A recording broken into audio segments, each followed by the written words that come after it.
Hello, everyone, and welcome to Black Revolutionary Theater Workshop's July Melanated Monday. My name is Bianca, and I will be your MC for this month. This month's show features 3 insightful plays by BRTW's community members, along with a community conversation featuring a special guest. Before we jump into programming, though, I want to take some time to tell you who we are and what we're doing this month, starting with our mission statement. BRTW exists to disrupt any and all oppressive systems that marginalize Black people, using narrative and performance as a methodology to recenter Black people and experiences. With economic, social, educational, healthcare, housing, and political injustice facing our community, BRTW aims to tackle the issues that impact us while becoming a beacon for Black opportunity within the arts.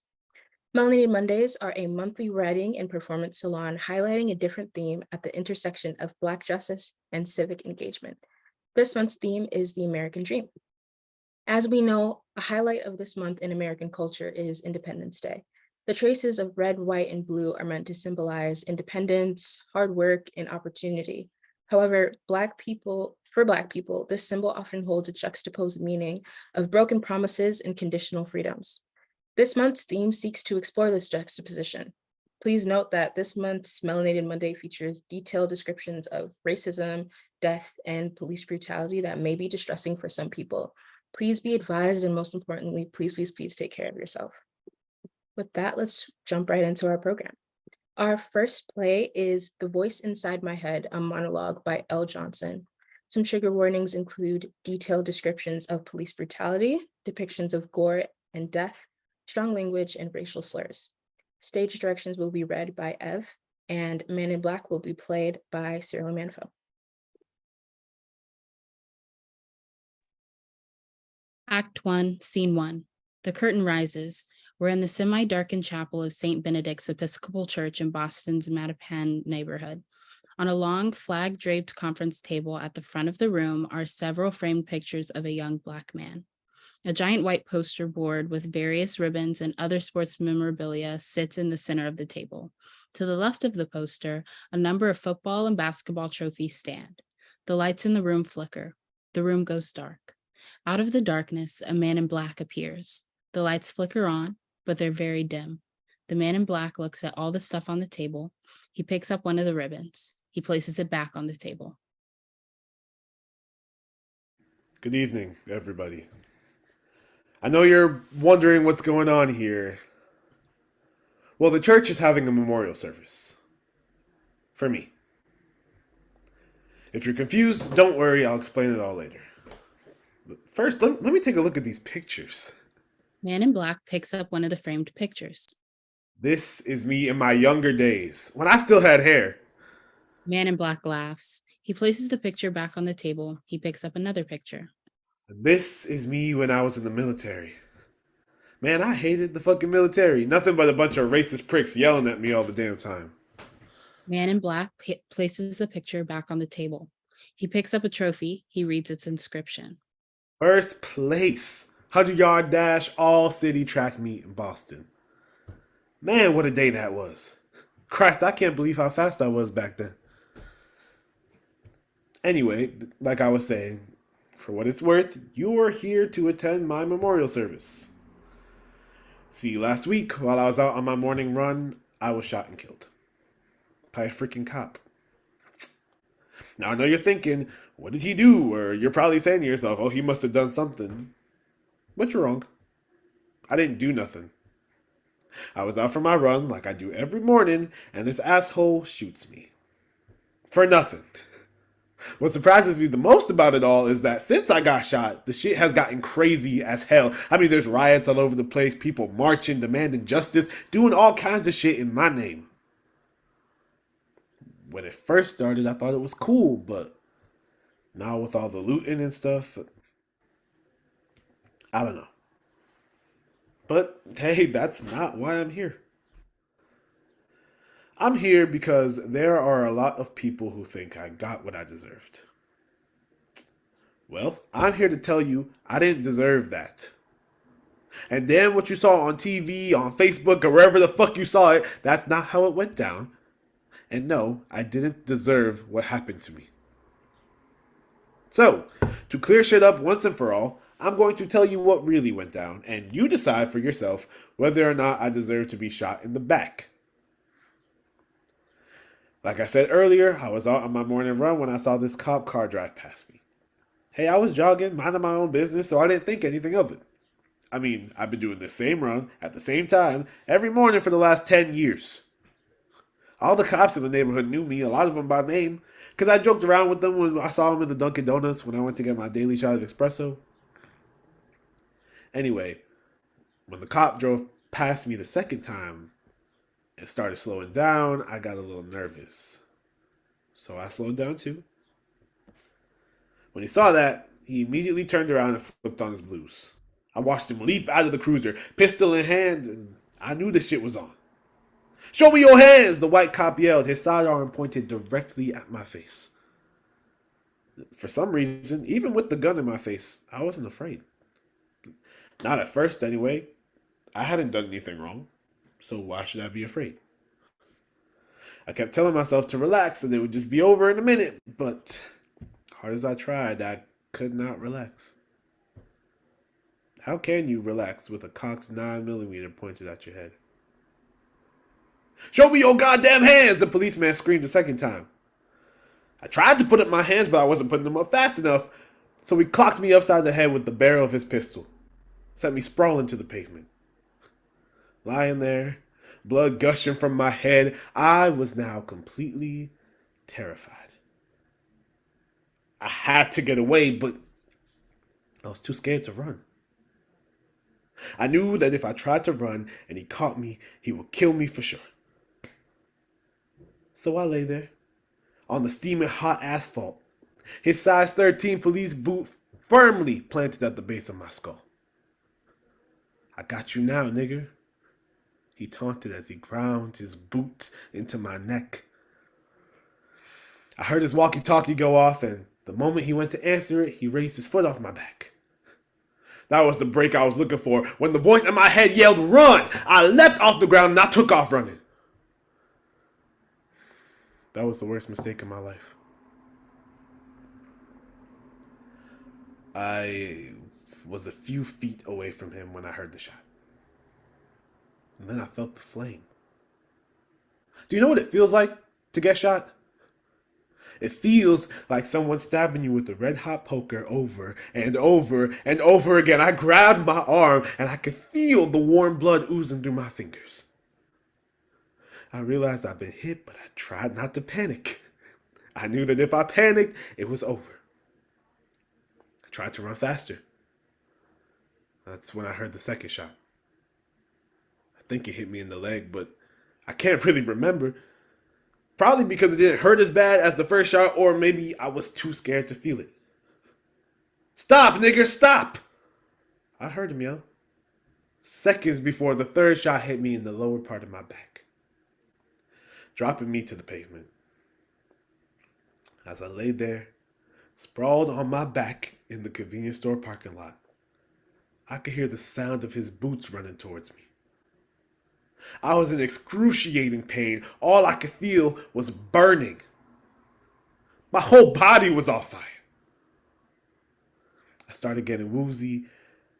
Before I blacked out, I looked around and I realized that there were people everywhere, watching me dying. As the cop walked closer, everything went black. Slowly, I felt the contents of my body spilling out of me. Shit, piss, blood, everything pouring out onto the street for the whole world to see. On Facebook Live and Instagram. With the crowd staring on, the cop stood over me, his weapon in one hand, his walkie-talkie in the other. All of a sudden, I started hearing sirens. I was completely out of it when the paramedics finally got me on the stretcher. As they ripped off my shirt to reveal my wounds, all I could think was, God, help me, please. I can't fucking breathe. Curtains. The end.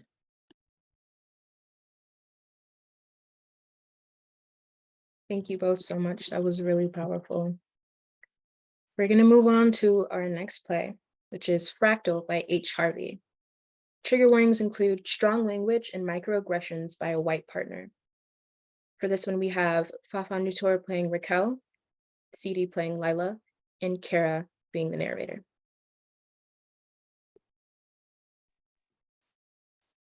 Before the revolution, a couple watching television rapped. That's the guy I've been telling you about. Lila stands nervously, then proceeds to go about her day as usual. Well, he's certainly charismatic. Yeah, he gets it.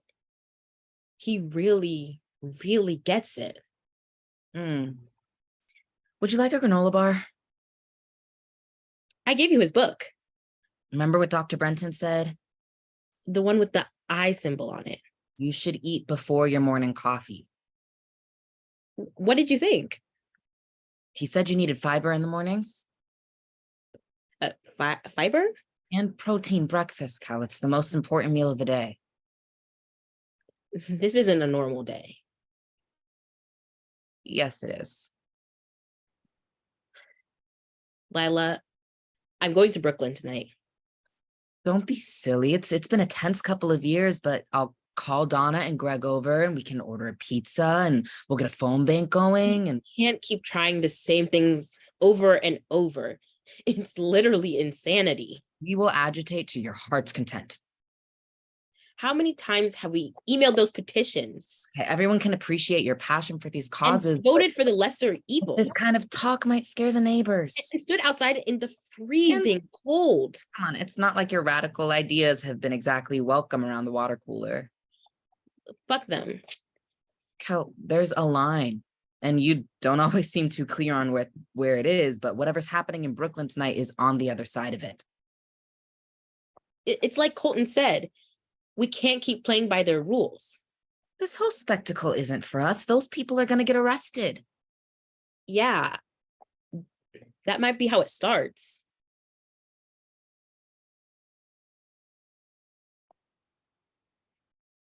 Why don't we just play hooky and go away for the weekend? I can call in sick for you. We'll drive out to the Poconos.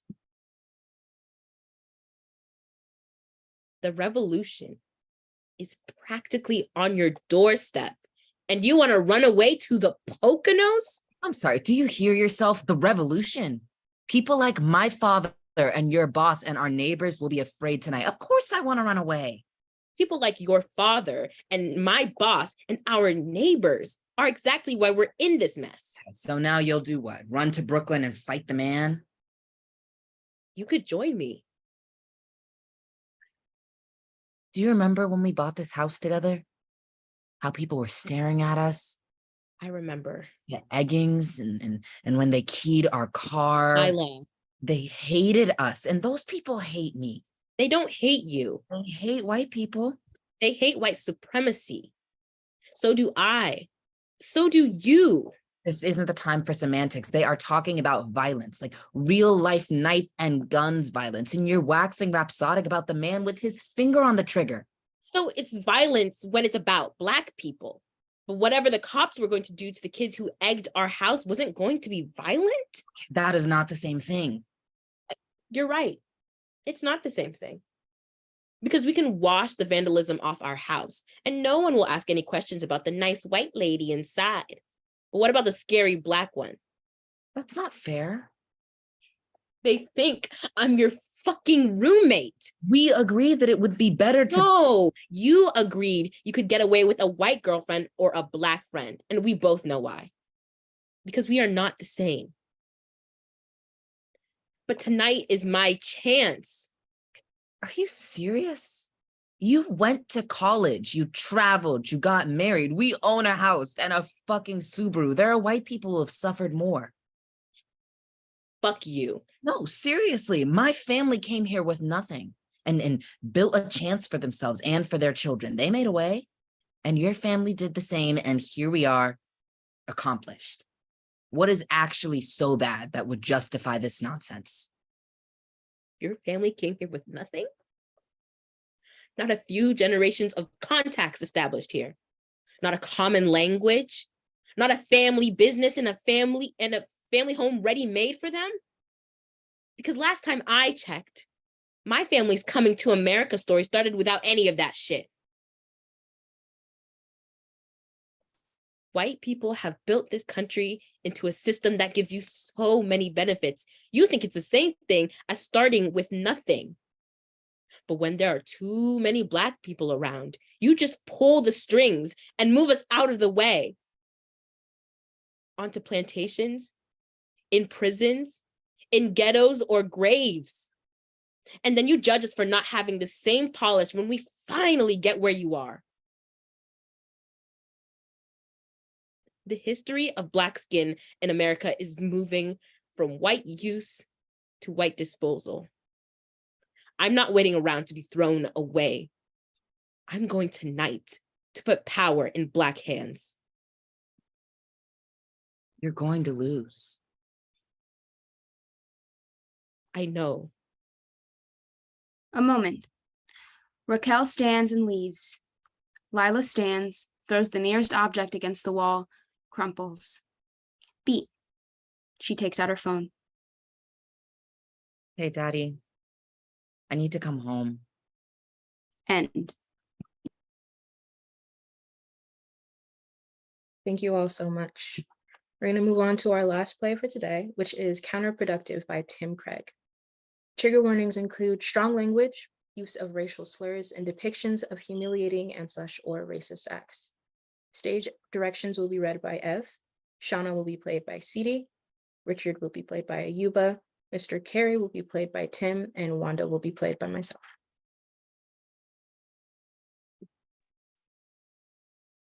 We are in the basement of a modest country home somewhere in the south of North America.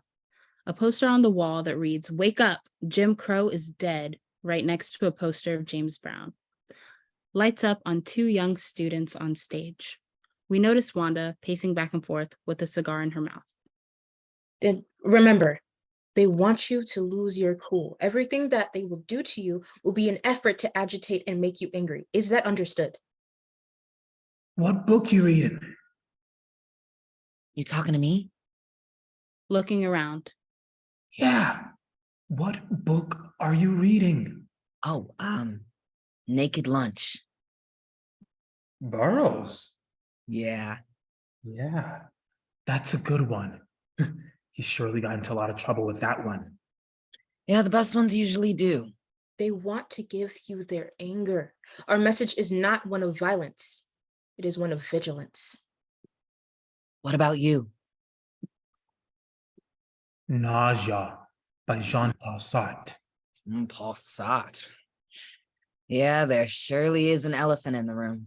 Ooh, I feel you. Yeah, some Sartre would be a great way to pass the time. Mrs. Cookman says we might be there until closing. What time do they close again? I think... And there will be no talking. You'll be looking straight ahead or in your book. You understand?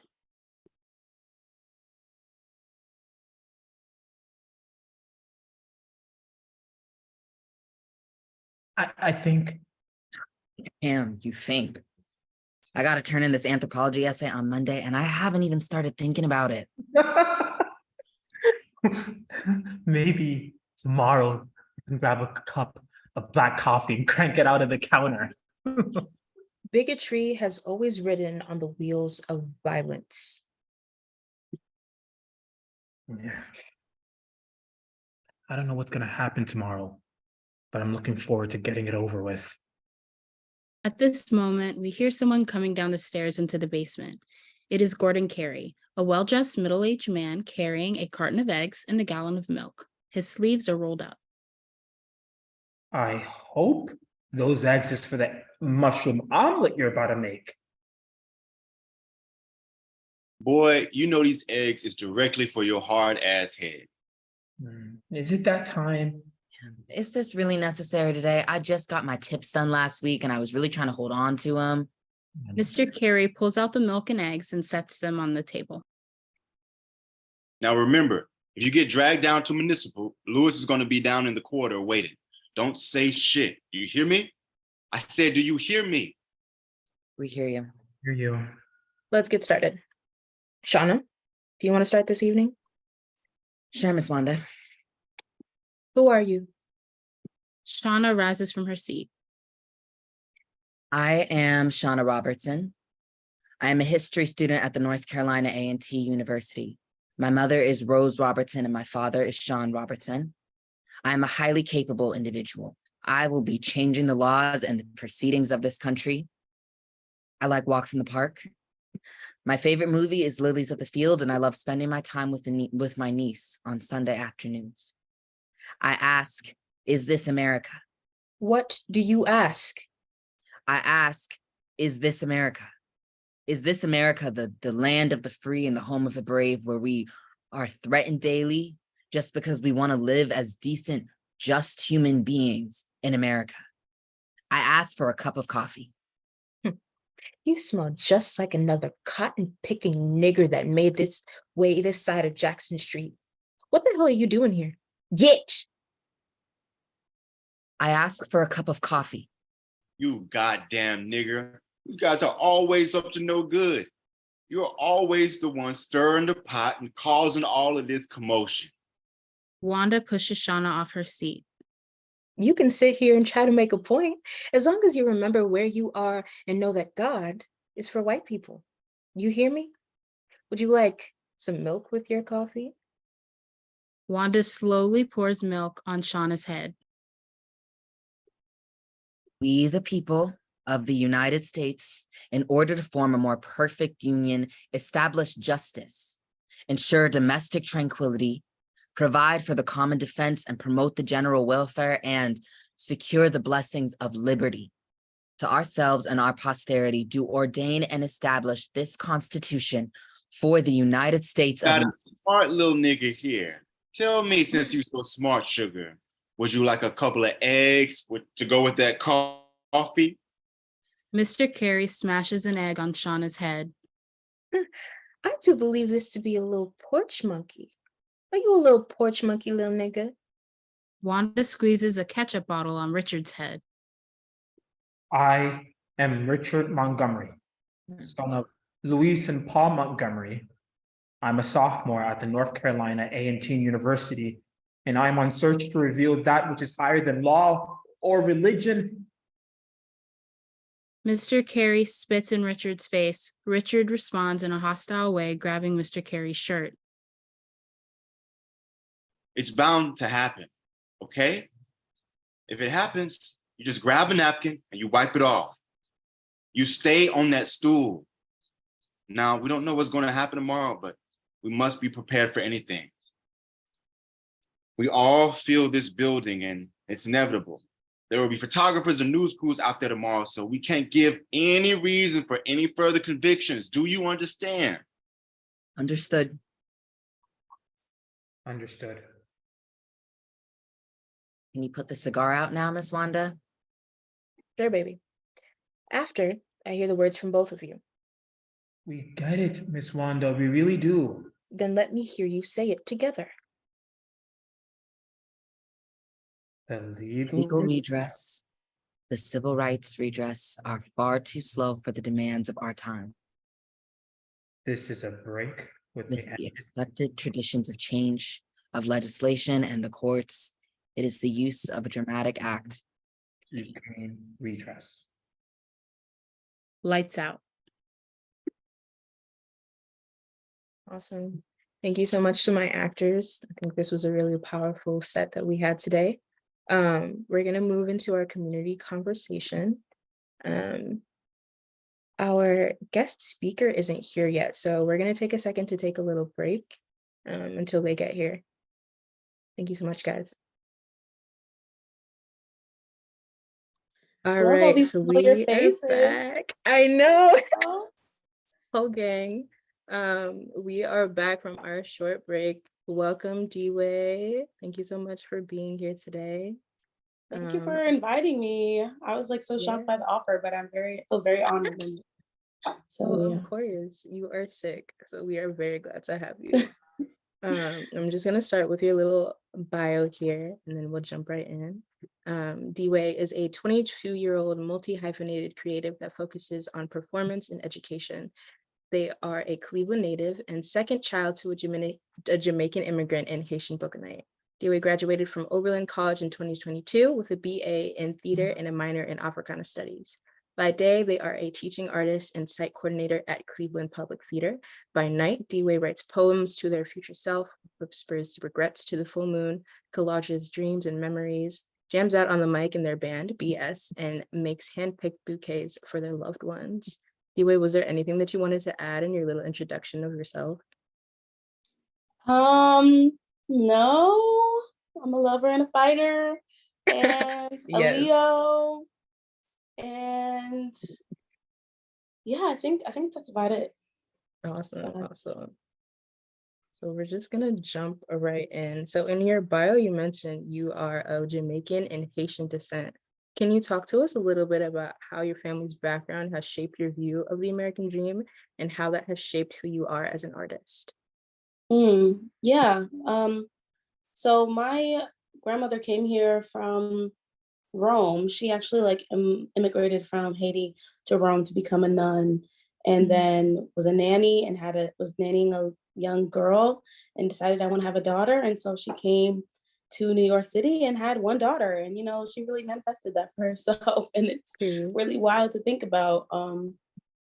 I think for my Jamaican side of the family, they all kind of came over in the 80s. My dad was like 11 and he was the oldest of 3 boys. And I think their stories and their journey to America really helps me conceptualize how much of I don't know, I have a complicated relationship to this land because not only is it stolen land, but it's also it's not safe for Black people, and it never has been.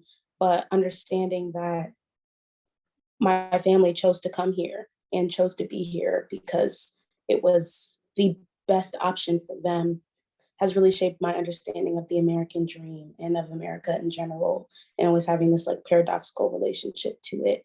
And that, I mean, I like this country, but in some ways I love it because it has allowed me to live the life that I have, and it has allowed for my family to have access to things that they wouldn't have had otherwise. And as an artist, I'm just always blown away by, and even as a kid, I've always just been blown away by the chances, just what are the chances of this happening? And what are the chances of 2 people meeting already, but 2 people from 2 different countries that don't even really get along. Haitians and Jamaicans don't even really like each other like that. And 2 countries that don't get along, ending up 2 kids ending up in Ohio, and then having us as children and thinking about my parents' journey and coming together and all of the challenges that they faced throughout that. And so I think I really just try to create art that is spontaneous and that brings together a lot of different elements so that when you're looking at it, it's kind of confusing. It's how did this happen? Even in a poem where it's how can we be saying this thing but also be saying this thing? And I like to contradict myself and really raise more questions than I answer, and ask more questions knowing that I'll never get the answer to them. And yeah, I think that's kind of how I feel that influenced my art.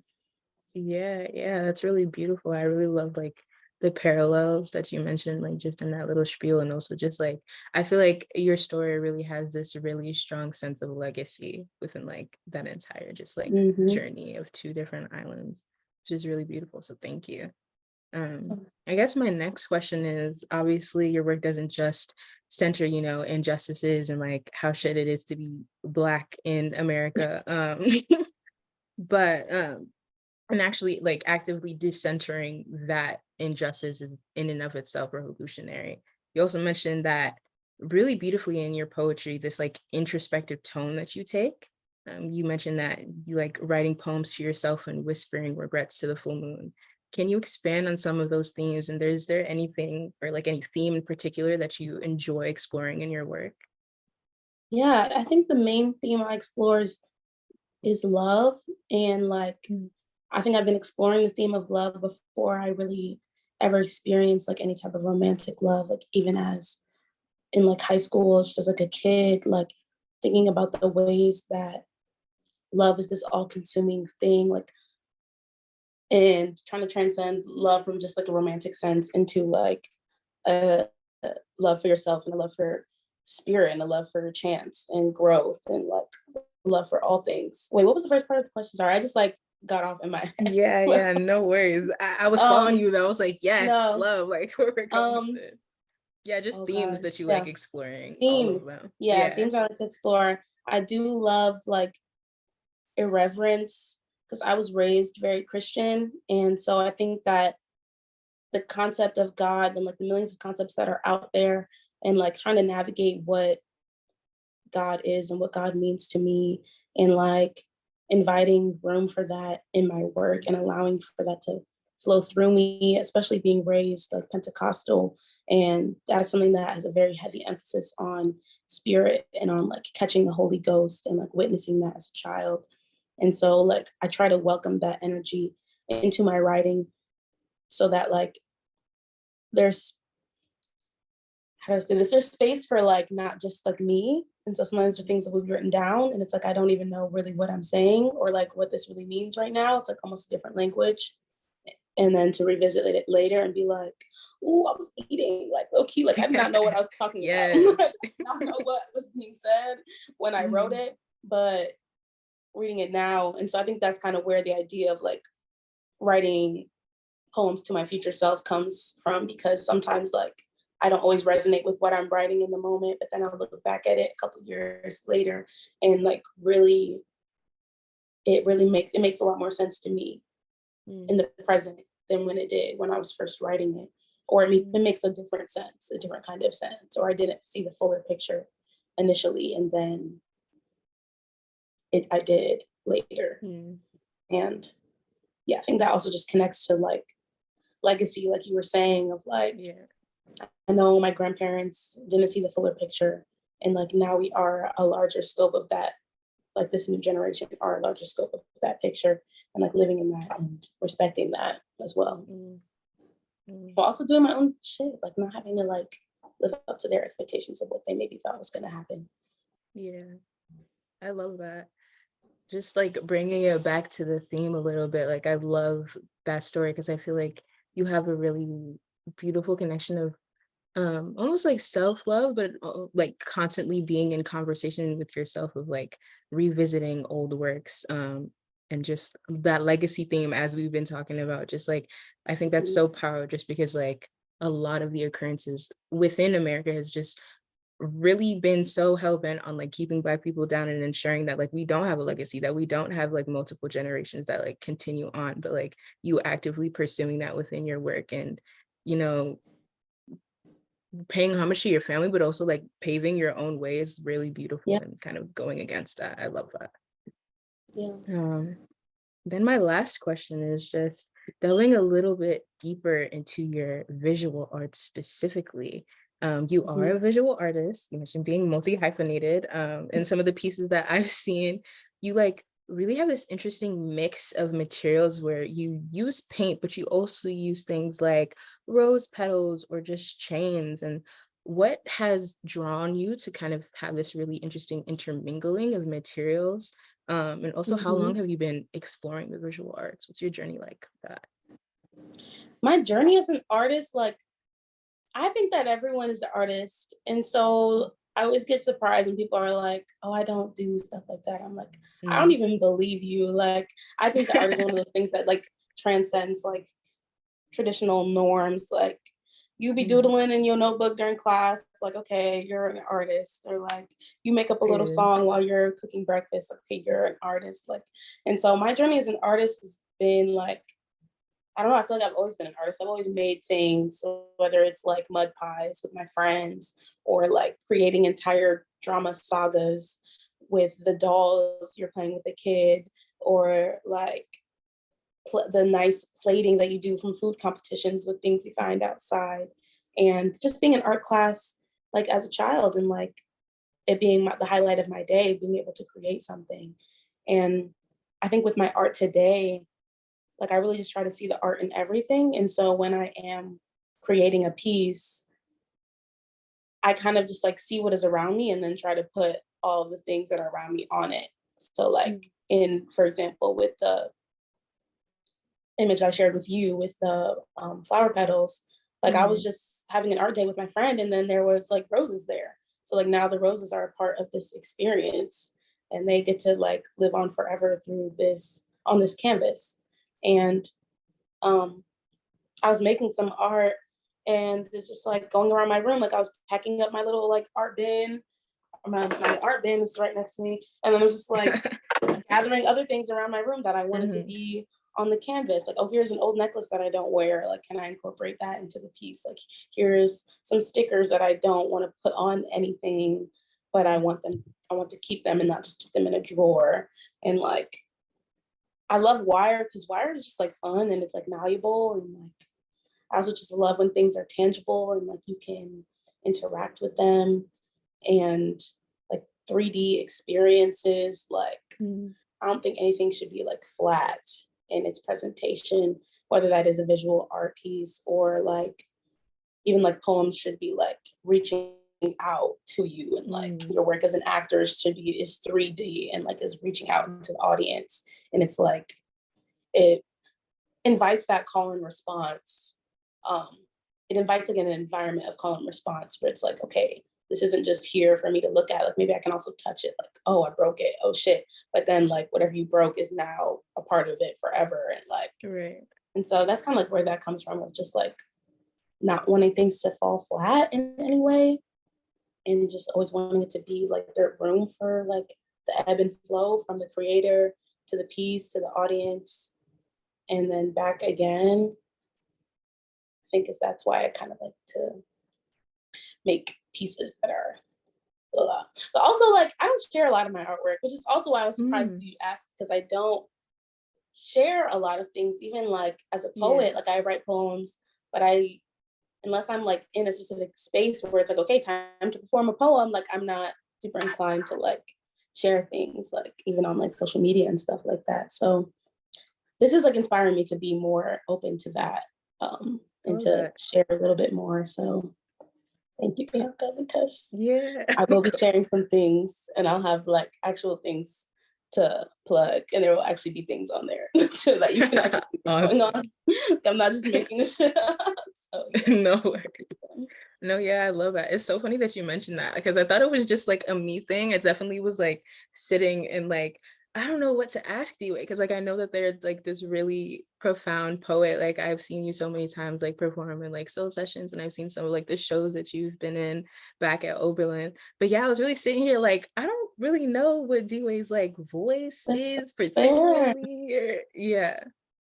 So I'm kind of like her. I could be in hermit mode because I do love it so much, and like just some more astrology, like my Venus is in Virgo, so I do kind of like hide things, and I'm very particular about how things are shared and like when and how, and like not even in a perfectionist type of way, just in like I just want it all for myself. Like I just keep it a little secret. Like I don't know, but I'm gonna try to do less of that because it is fun to share things, even if it is just into the ether. It's like, okay, whoever responds, whoever sees it, and like it doesn't really matter beyond that. For sure. Well, thank you. We will be patiently waiting for you to drop all of the poems and all of like the visual art pieces. Okay. But yeah, so I just have like one more question, and this is more so for everybody who is still in the Zoom, so feel free to chime in, along with you, D-Way, of course. But my question is, we're moving further away from the generation where the goal was to have this really nuclear family that's based on heteronormativity and just gender binary. So in what ways has your concept of an American dream changed over the years, and how does it differ from older generations in your life? Or do you even still have a quote unquote American dream at this point? And feel free to just unmute and chime in whenever.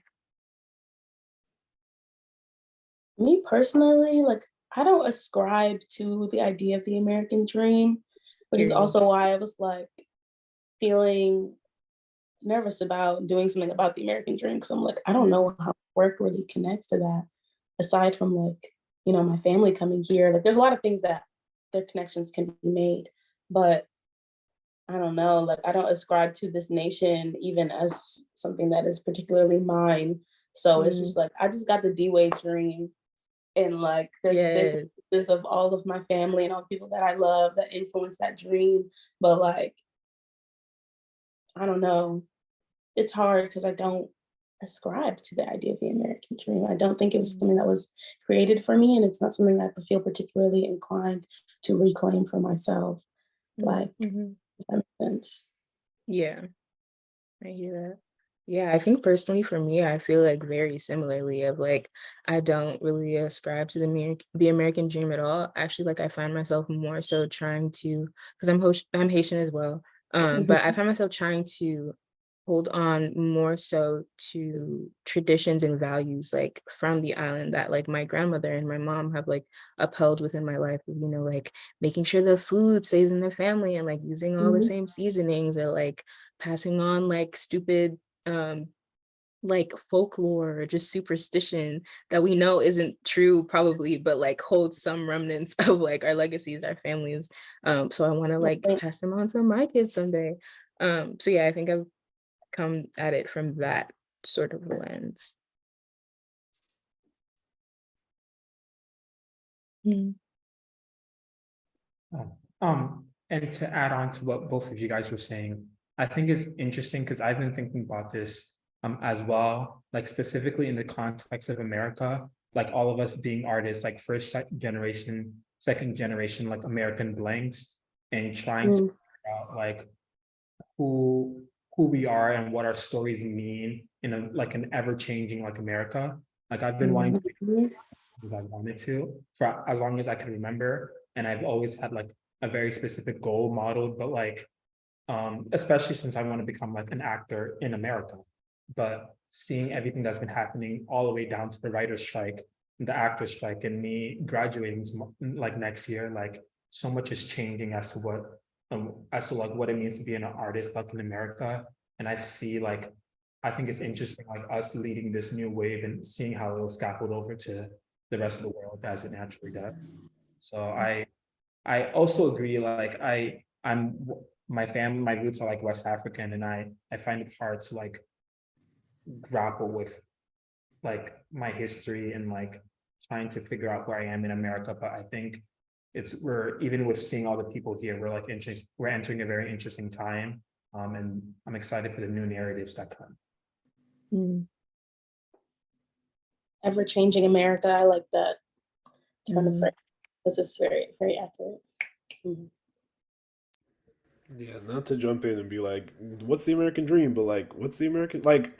I am Nigerian through and through. Both of my parents came to America from Nigeria, and I was raised very much like this is your culture, not whatever you're seeing when you walk out the door. And Mm. Mhm. like, but like what happens in this house is your culture. And so I went to all the history classes, but every time we talked about the American dream, I was like, what is it? Because I still to this day don't know. And it's not for lack of trying. I think the American dream is more so a broken promise than it is a dream. Mhm. Mm. Mhm. Thing about dreams is you got to wake up at some point, and when the person who is selling you this dream is also placing all the obstacles in front of you, it's not. It doesn't feel like a dream to me. I think the thing is, how do you. We're all walking into a world that doesn't necessarily want us to be here. So how do you live? How do you stay sane? How do you find the elements of love and self righteousness and all the things that we've been talking about throughout this entire show while riding on the back of this broken promise? It's kind of it's almost like a forge your own path, like choose your own way, figure it out scenario. Mm. But the dream part has always been lost on me. So um, I guess I said I don't subscribe to the American dream, but again, I still don't know what it is, and I have not yet to see it play out. So Yeah. Yeah. When we think about this history of the American dream, it's like who was sacrificed? Like at what cost? That's what I'm Mm. thinking about. If I were to pursue an American dream, like who who benefits from that and like who suffers underneath that to Right. pursue so many avenues to own land and to like own property to have millions upon billions. Like there's no ethical way to really pursue that. And so it's like I would rather just be and just dream to live another day, really. Mhm. Yeah. I don't know. I was thinking about a lot of things, especially when you're talking about, I don't know, this, I guess, day and age where there's just more just amount of visibility that people can get through social media, through just interconnectedness, through globalization, and how people, because of people's like changing notions on like what is the American dream, what is family, what is actually important, how do we connect to our neighbors and things like that.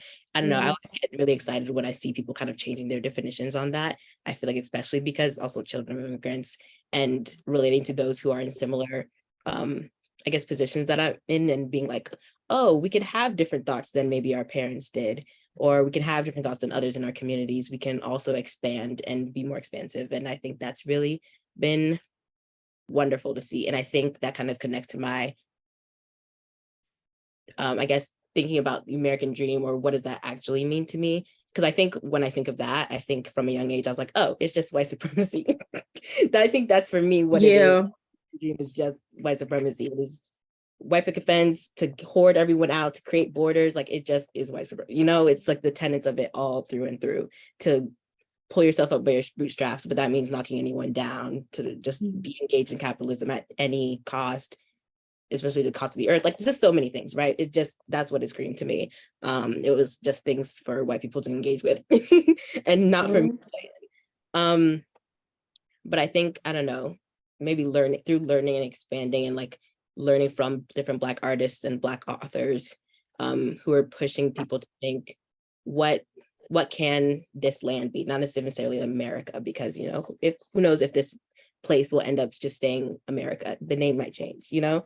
I don't know, thinking about borders in the land that we have here, like, what is this land going to be like in the future? What can we imagine? What can we dream about it? And I think that's what is important to me, kind of shifting and not, and like holding what is the negative that's going on? What are the systems of power that we're engaging with? But what can we also dream about the future? Because having the imagination, I think, is really important as well. Because I find that for me, I lose a lot of hope if I'm not thinking about what things could be.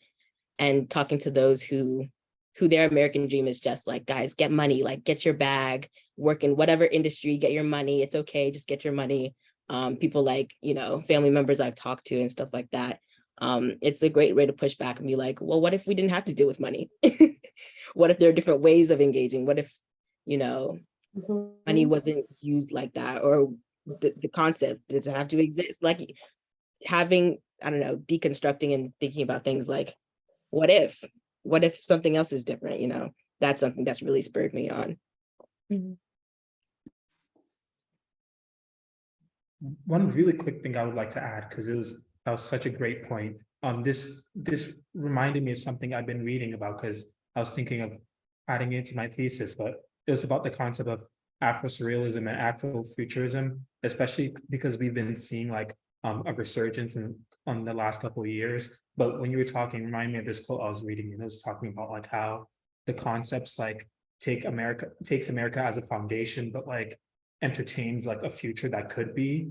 And when I think about that, especially during these like really tumultuous times, like, and I think about like the people who are coming with these narratives, it starts to feel empowering. Like we've lived enough, we've got like, we have so many perspectives, and we can like start to actually craft a future that can like start to blur the lines between fiction and nonfiction.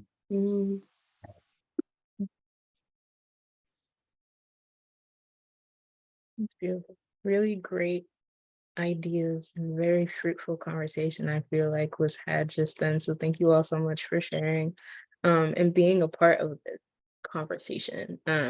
Just to wrap things up, I have like a few questions for you, D-Way, it's a lot of pressure, but I'm gonna put it all on you of giving us just like, a few synopsises of like just things that we could take away from this conversation. I guess my first question would be, what should every member of our community know about this topic of the American dream from your perspective? From my perspective, everyone should know the actual history of how this idea of the American dream came about, this idea of manifest destiny, what it actually means for colonizers to come to a country, name it something new, and then displace and pillage and like host a genocide of an entire people in order for their own dreams to be fulfilled. Like that is really just the core thing. That way, when they are considering this American dream, they have a historical context for how this came about and like what, and then like the resurgence of it in the like 50s and stuff like that of this American dream, and like the context of why we needed to create a nuclear family and like why we needed to isolate people into a home of 2 adults and 2.5 children and the white picket fence. Like what benefit did that create for society and what detriments did that also create? And I think that would be my biggest like, because there's like, you know, the housings, and then we get redlining, and then we get segregation, and you know, all these things. And it's just like having historical context for the American dream before we begin to look forward, like making sure we know what it is that we're coming from is the main thing that I think we need to know about the American dream as a people. Yeah, very, very well said. Thank you. And then moving forward, as you as an artist, is there anywhere, whether it be like social media or physical places where we can find you and follow your work, that you want to plug? To start with the physical, pull up to Cleveland. I'm still in Cleveland, born and raised. I love my city, and I just hit me up if you're in town. We're gonna go do something. I'm gonna show you that Cleveland is a lit, beautiful, amazing city. There are beautiful Black people here. So many amazing creatives in this city, and I feel like they do not get their credit, whether it's fashion, music, visual art. Like there's things happening all the time, especially in the summer, like it's bustling. So find me in Cleveland, really. Like that's where I would really love people to link with me. But in the meantime, in the digital space, in the age of globalization, you can find me on Instagram at foundiwe, which is FOUNDIWE. And from there, maybe I'll plug a new page that will drop soon with some more artist adventures. But that's just like where the parts of my life that are shown on social media are most likely to be shown. Yeah. Gotcha. Thank you so much. We will definitely be doing both of those things. And with that, that's kind of all we have for this Melanated Monday. Thank you guys so much again for participating. You can catch our next Melanated Monday in August. What is the theme? It will be dropped soon enough. But in the meantime, you can follow the Black Revolutionary Theater Workshop via our website, www.blackrevolutionarytheaterworkshop.org. And that's theater with an R-E, not an E-R. You can also follow us on Instagram and Twitter at TheBRTW. And then you can find us on Facebook at Black Revolutionary Theater Workshop. Finally, this all is possible, and all of these wonderful actors and speakers are paid via donations, generous donations. So in order for us to continue to have this programming, we would love if people are able to donate. You can find out how to donate specifically on our website. Like I mentioned before, you can also donate your time, and information on how to be a volunteer is also posted on our website. And with that, I will be closing off. Thank you all again. See you on the next one. Peace. Bye, y'all.